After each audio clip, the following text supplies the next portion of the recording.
Sort of.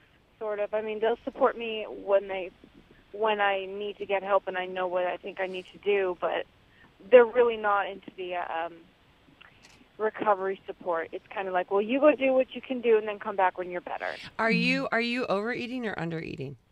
Both. I'm an anorexic who practices bulimia. Okay. So the thing that really I have to take responsibility for is I got sober out of treatment. I got clean out of treatment. I've been to treatment. I've been out of treatment.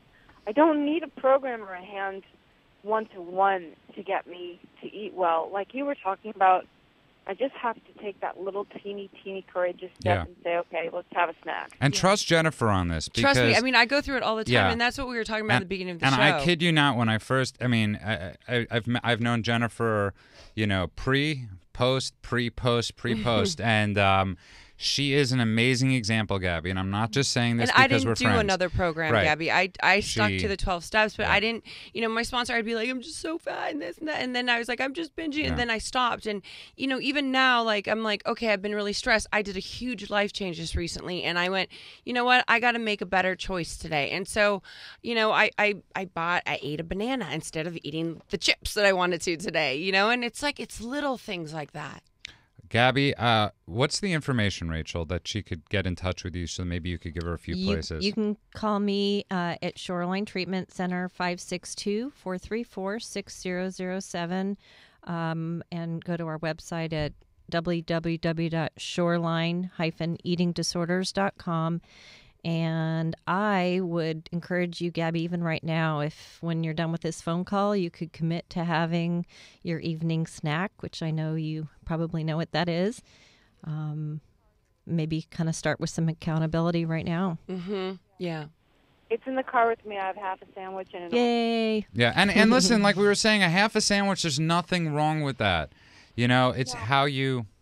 It's why you're eating. Right. I had to write down everything for a long time. I mean, you know it better than I do. I remember, in the sense of not better than I do, but I remember Bob Forrest, who was my counselor when I first got sober, he was like, the program. It's about you doing it, and I was like, I don't know how to get there. And it was the little baby steps.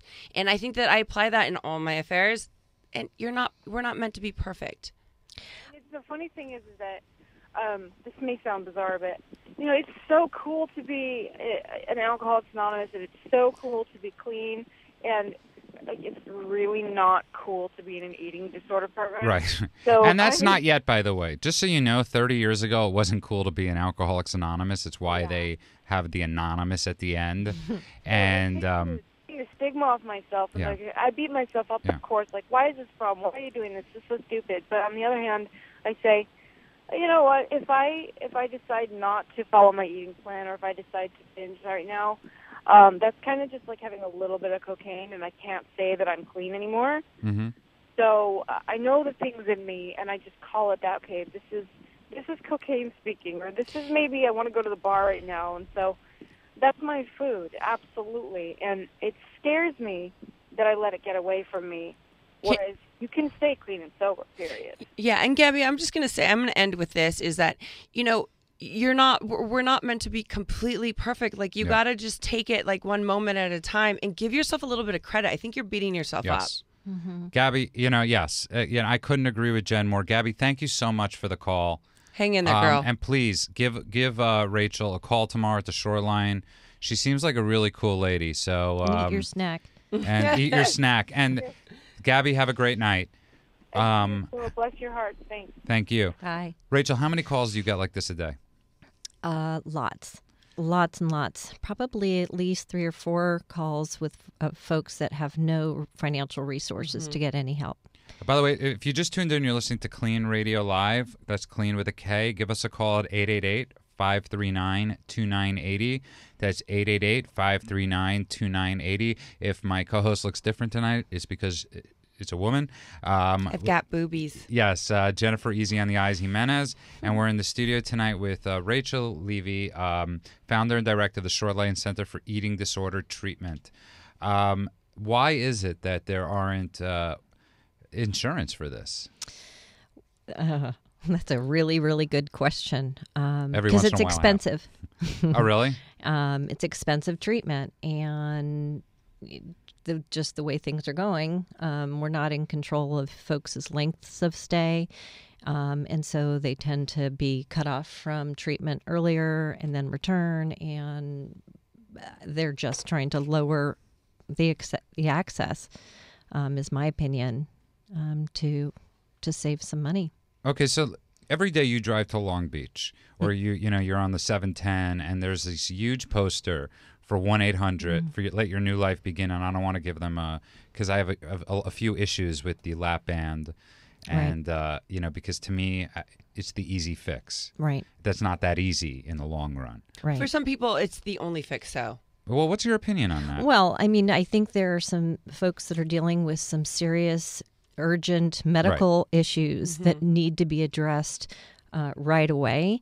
I look at those posters or those billboards, and I sort of laugh to myself because the surgery isn't being done on the head, which is where the eating disorder exists.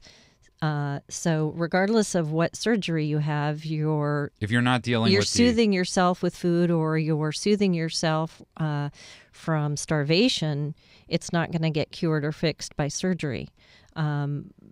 But that's the complication of eating disorders. There's so many medical issues that go hand in hand. Diabetes. What makes, and I really, this is what I think is awesome about what you do. And I just want you to tell people what's different about you than the other. And it's talking about you embrace food. Right. That's right. We're an all foods are good philosophy. I mean, I kind of, my clients and everybody at Shoreline kind of laughs at the analogy, but I always say, we have these mechanisms already in our body that we don't kind of calculate in the morning. I wonder how many times I'm going to pee. Well, I should only pee 3 times because 4 is too many. And we have these systems that tell us really when we're hungry, when we're full. What happens is we stop honoring them. And so what we want to do is help our clients to get back to the place where they know their hunger and their fullness, and they can start honoring them and let go of the fears of trying to control all of that. And so let's get to that a little bit. So I like that because you're not telling people, we were talking about restrictions, and I think that word, when people hear it, I'm not going to do this, you crave it more. When you say, oh, I can't have a McDonald's. What is that? That's right. Right, because my dogs do it. It's human, or it is human. Animal instinct. But anytime you say I can't do something, you want to do it more. That's right. It's like why you never tell your kids or never tell anybody don't do this because they're going to do that. Don't touch that. Ouch.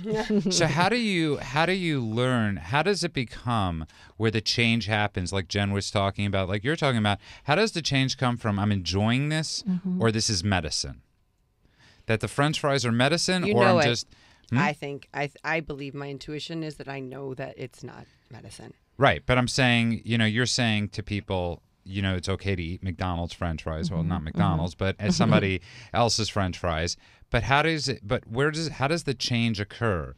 That it's we do stacks and dinners and with our program, and they get a variety of foods, and a lot of the foods that they've decided they're really, really afraid of, that they've got rules about not eating, we reintroduce them, and they can start to tolerate the fears that they have about those foods, and they don't turn into the reality.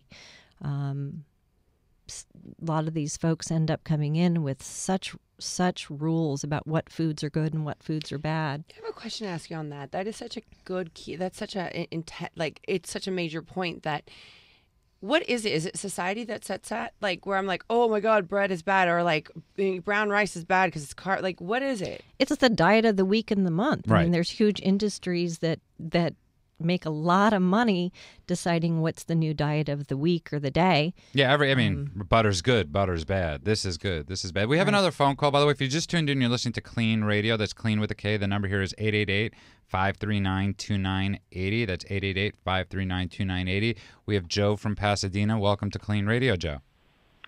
Hi, how are you? Good, how are you? Hi, Joe. Fine, I'm walking right now. I'm 72 years old, and I walk about 1.5 miles a day. And I walk uphill. I have asthma. I try to strengthen my lungs. I also have an aggressive prostate cancer. I'm sorry. And it's been 2 years. I've been given radiation, and I've been given glycotherapy. You know what that is? That's implanted seeds. So it kind of, reinforces that the cancer won't spread. And I'm on hormone therapy. Just got off it after 2 years. So you can see for yourself how frustrating that is. And I started eating a lot. I was a bodybuilder. I was written in the LA Times by Steve Lopez back. In any event, I started eating and feeling sorry for myself. Then I decided, you know what? This is called cognitive distortions. I said, well, I'm sorry because of this, so I'm going to eat more. That's not true. You don't have to do that. So I decided that I was going to take in my own hands and stop eating so much. And now, since July, early July, I've lost 13 pounds. That's amazing. And every time I feel that I get, I'm feeling sorry for myself, I catch myself. And I don't let that happen to me. Well, here's the difference, and I'm going to ask Joe. Here's the difference. I'm going to ask Rachel this. We're going to break, but I'm going to ask. What Steve's talking about is Steve's not actually talking about him having an addiction. Steve, Joe, thank you for the call. He's talking about willpower, the difference between willpower and the difference between addiction. And he's actually able to, with willpower, because he didn't cross the line into addiction. The people you see have crossed the line into major eating disorder. Right. It's become their coping mechanism that they've been using more than anything else. And it's, like we talked about earlier, it's serving a purpose. So, he said he's not feeling sorry for himself. I would ask, our clients to look at what are they soothing, whether it's anxiety or loneliness, and then we go and address that. So that they don't have to soothe themselves with things that are actually making the problem worse. That's the rule of thumb. Don't add another coping mechanism that makes it worse. Yeah. By the way, you're listening to KLEAN Radio. We're in the studio tonight with the amazing Rachel Levi, who runs the Shoreline Center of Eating Disorder Treatment, and obviously Jennifer Easy in the Eyes Jimenez. Give us a call at 888-539-2980. That's 888-539-2980. Discussion continues at KLEANradio.com. Are you struggling with an addiction that's ruining your life? Want to have a confidential conversation with a professional that will immediately assist you? Do you suspect a loved one is abusing drugs and would like a free drug testing kit and consultation? KLEAN Treatment Center is standing by right now to help those with addictions and the people who care about them. Call 888-601-6040. That's 888-601-6040. Or go to KLEAN Treatment Center, that's clean with a K, KLEANTreatmentCenter.com.